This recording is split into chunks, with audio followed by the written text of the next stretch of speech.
धाम वो अद्भुत स्थल है जहाँ लक्ष्मी जी स्वयं किचन में भोजन बनाती हैं, और वही भोजन जिसे हम आज महाभोग कहते हैं इतना दिव्य और जादुई है कि स्वर्ग से देवता शिव और ब्रह्मा भी वर्षों तक इसके लिए तरसते रहे हैं पर न चख सके। ब्रह्मा जी ने घुटने टेक कर विनम्रता पूर्वक प्रार्थना की। महादेव ने आदर पूर्वक अनुरोध किया, फिर भी एक दाना किसी को प्राप्त नहीं हुआ। फिर आए नारद मुनि, जिन्होंने 12 वर्षों की कठोर तपस्या और धैर्य से इस रहस्य को जाना। उन्होंने चुपके से थाली चुराई, पर अचंभव से मैं देखा कि दाने हिल तक नहीं रहे, और भगवान विष्णु का खाया हुआ भोजन में से जो बचा था उसे उन्होंने चिड़ियों को खिला दिया। भगवान विष्णु का परम भक्त होने के बावजूद भी देवी ने नारद मुनि को महाभोग नहीं दिया। लेकिन सवाल अभी बरकरार था, जब देवताओं को नहीं मिला तो आज जगन्नाथपुरी में भक्तों को यह अमृत भोग कैसे मिल रहा है?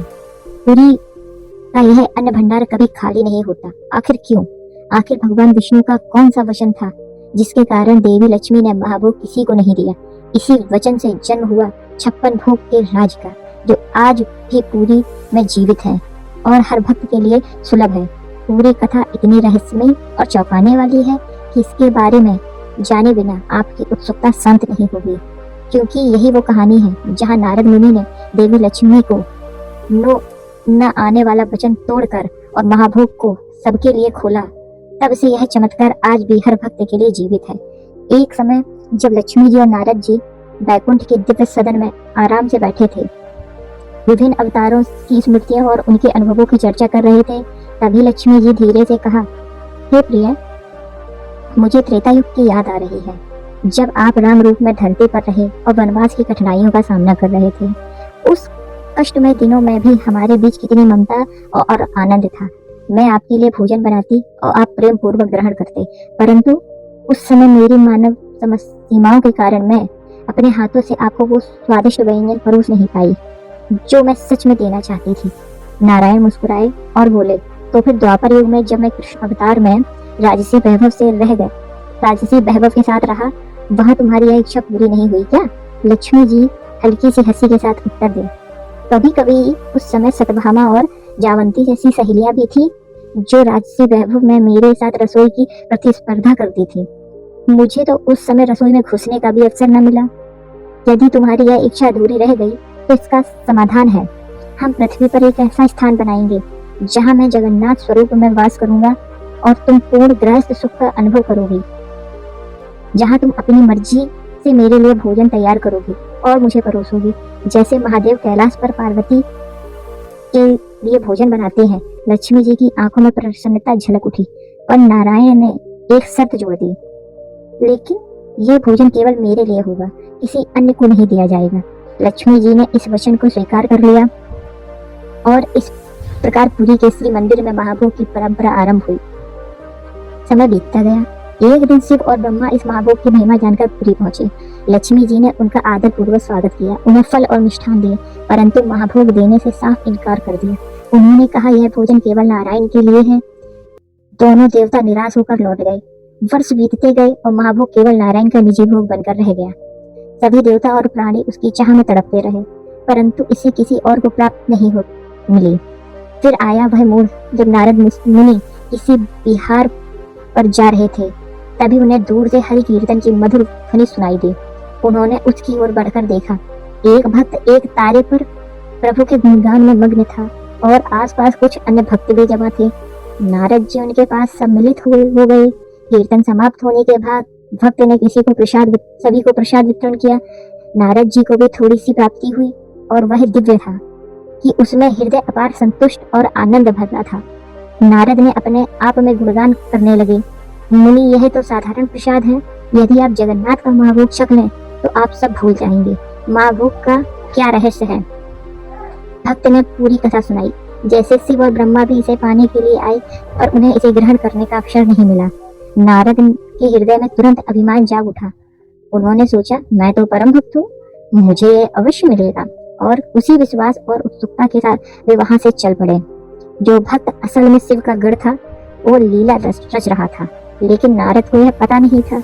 नारद मुनि बिना कोई विलंब किए सीधा नीलांचल की ओर बढ़ चले। जैसे ही वे श्री मंदिर के भीतर पहुंचे और रसोई घर की ओर दृष्टि गई, वहां का दृश्य देखकर वे क्षण भर के लिए ठिठक रह गए। उनकी आंखें विमय से फैल गईं। स्वयं देवी लक्ष्मी श्री क्षेत्र की स्वामिनी रसोई में खड़ी होकर भोजन बना रही थी। उनके हाथों में करछुल था। अग्नि के पास खड़े होने से माथे पे पसीने की बूंदें झिलमिला रही थी। उनके चेहरे पर किसी रानी का अहंकार नहीं, बल्कि यह गृहिणी का संतोष और शांति थी। यह दृश्य नारद के लिए अकल्पनीय था। जो देवी समस्त ऐश्वर्य की अर्धांगिनी है, वे स्वयं प्रभु के लिए भोजन बना रही है। नारद ने संयम से हाथ जोड़कर कहा, माता, मैं तो केवल प्रभु के दर्शन के लिए आया हूँ। तो आइए मुनिवर, मैं भोजन लेकर प्रभु के कक्ष में जा रही हूँ, आप भी दर्शन कर लीजिए। यह सुनते ही नारद का हृदय तेजी से धड़कने लगा। उनकी जिज्ञासा और लालसा दोनों जाग उठी। वे चुपचाप लक्ष्मी जी के पीछे चल पड़े। भोजन कक्ष में पहुंचकर उन्होंने देखा नारायण शांत मुद्रा में विराजमान थे। लक्ष्मी जी ने प्रेम पूर्वक थाली सजा रखी थी। व्यंजन एक एक कर परोस रही थी, जैसे कोई पत्नी अपने प्रिय के लिए भोजन परोसती है। नारद बाहर से ही झांक रहे थे। उनके भीतर भक्ति और लालच का अद्भुत संघर्ष चल रहा था। कुछ समय बाद भोजन समाप्त हुआ। नारायण उठकर अपने स्थान से चले गए। नारद ने साहस जुटाकर लक्ष्मी से कहा, माता, क्या मुझे भी प्रसाद मिल सकता है? नहीं मुनिवर, यह भोजन केवल प्रभु के लिए है, किसी अन्य को नहीं दिया जा सकता।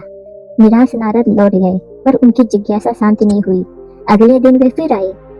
इस बार वो और भी सावधानी से एक कोने में छिपकर सब देख रहे थे। जब भोजन समाप्त हुआ और नारायण कक्ष से बाहर चले गए, तब नारद धीरे धीरे आगे बढ़े। उनकी दृष्टि थाली पर पड़ी। उसमें थोड़ी सी खिचड़ी बची हुई थी। चावल के दाने द्रव प्रकाश से चमक रहे थे। नारद का हृदय जोर जोर से धड़कने लगा। उन्होंने कांपते हाथों से कटोरी उठाई। जैसे ही चम्मच डाला, चमत्कार, दाने हिले तक नहीं, मानो किसी अदृश्य शक्ति ने उसे जकड़ लिया हो। ना कोई गति, ना कोई कंपन। नारद ने पूरा प्रयास किया, लेकिन असफल रहे। हारकर वे लक्ष्मी जी के पास पहुंचे। लक्ष्मी जी की आंखों में करुणा थी। उन्होंने धीमी और दुखी आवाज से कहा, मुनिवर, जब तक यह वचन है, तब तक कोई अन्य यह महाभोग को ग्रहण नहीं कर सकता। फिर उन्होंने वह बची हुई खिचड़ी उठाई और चिड़ियों को चुगा दी। पक्षी उसे खाते चले गए और नारद मुनि यह दृश्य देखते रहे। उस क्षण नारद मुनि का हृदय टूट गया। उनकी आंखों से आंसू बहने लगे। वे मौन भाव में वहां से लौट चले, मन में एक ही प्रश्न लिए हुए कि जब देवताओं को यह प्रसाद नहीं मिला, तो इसका द्वार कब खुलेगा या नहीं। कुछ समय बीत गया। निराशा, लज्जा और आत्मग्लानि के बाद लौटे नारद मुनि के मन में अब केवल एक ही बात गूंज रही थी, यदि सीधे मार्ग से महाभोग नहीं मिल सकता, तो सेवा का मार्ग ही अंतिम उपाय है। एक दिन उन्होंने अपनी चाल चली। वे फिर से नीलांचल पहुंचे, पर इस बार न लालच था, न उतावलापन। चेहरे पर केवल विनम्रता और स्वर में दीनता। नारद ने हाथ जोड़कर लक्ष्मी जी से कहा, माता, आप इस पूरे श्री क्षेत्र का भार अकेले अपने कंधों पर उठाए हैं। वन से पुष्प चुनना, ईंधन लाना, रसोई संभालना, प्रभु के लिए भोजन बनाना, यह सब आप स्वयं करती हैं। मुझे भी स्वयं सेवा का अवसर दीजिए, ताकि मैं भी थोड़ा पुण्य कमा सकूं। लक्ष्मी जी नारद के मन की मंशा भली भांति जानती थी। वे समझ गई कि यह सेवा केवल सेवा नहीं, इसके पीछे अभी भी जिज्ञासा और आकांक्षा छिपी है। फिर भी एक सच्चे भक्त की प्रार्थना सुनकर उनका हृदय दिव्यत हो गया। ठीक है मुनिवर, यदि सेवा की इच्छा है तो वन से ईंधन ले आओ। नारद ने तुरंत हामी भर दी। वह फिर संकोच के साथ बोले, माता, ईंधन तो मैं ले आऊंगा, पर भोजन बनाने में भी तो सहायता चाहिए। आखिर इसमें ऐसा क्या रहस्य है जो इसे इतना अद्भुत बनाता है? कृपया मुझे भी बताएं कि यह दिव्य भोजन कैसे बनता है। यह सुनकर लक्ष्मी जी मुस्कुरा उठी। वह मुस्कान में न रहस्य था, न गर्व, केवल सहज सरलता। इसमें कोई कठिन तपस्या, जटिल विधि नहीं है। यह तो अत्यंत सरल है। आओ मैं तुम्हें दिखाती हूँ। लक्ष्मी जी रसोई घर में गए। वहाँ उन्होंने 9 मिट्टी के पात्र उठाए। एक पात्र में चावल डाले, दूसरे में दाल, तीसरे में सब्जियां, चौथे में मसाले, और इसी प्रकार प्रत्येक पात्र में अलग अलग सामग्री भरी। फिर उन्होंने उन सभी पात्रों को एक के ऊपर एक सावधानी से जमा दिया। सबके ऊपर ढक्कन रखा और पूरे ढेर को चूल्हे पर रख दिया। नारद यह सब सांस रोक कर देख रहे थे। लक्ष्मी जी ने अग्नि प्रज्वलित करते हुए कहा, अब बस आग जला दीजिए। देखिए, इसमें कोई विशेष परिश्रम नहीं है। ऊपरी पात्र पहले पकता है, फिर उसकी ऊष्मा नीचे जाती है और क्रम से सभी पात्र पक जाते हैं। आश्चर्य तो तब हुआ जब लक्ष्मी जी ने आगे कहा, इसमें धुआं उठता है, न कोई पात्र जलता है, न कुछ हद पक रहा है।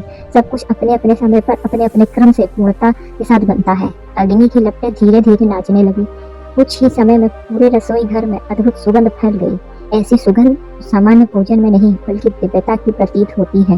नारद मुनि स्तंभ खड़े रह गए। उनकी आंखों में विलंब था, मन में कंपन और हृदय में पहली बार एक गहरी अनुभूति। यह केवल भोजन नहीं, ये केवल विधि नहीं, यह तो भगवान और व्यवस्था का चमत्कार है। उस क्षण नारद ने भीतर की लालसा धीरे धीरे शांत होने लगी। महाभोग पाने की इच्छा से अधिक अब वह इस रहस्य में डूब गए कि यह सेवा में अहंकार नहीं और व्यवस्था में भक्ति हो, तब चमत्कार अपने आप प्रकट होते हैं। आज भी पुरी में श्री मंदिर में वही विधि चल रही है। सुबह से शाम तक 56 प्रकार के भोग लगते हैं। पहला भोग गोपाल भोग, फिर ताली भोग, मध्यांतर भोग, अंत में सहाय भोग। प्रत्येक की विविध व्यंजन, खिचड़ी, दालमा, पूड़ी, खीर, पायसम, रसोई के सैकड़ों सेवक लगे रहते हैं, लेकिन चमत्कार वही, अन्न भंडार कभी खाली ना हो। भोग लगने के बाद जो बचे वह महाप्रसाद श्रद्धालुओं में वितरित होता है।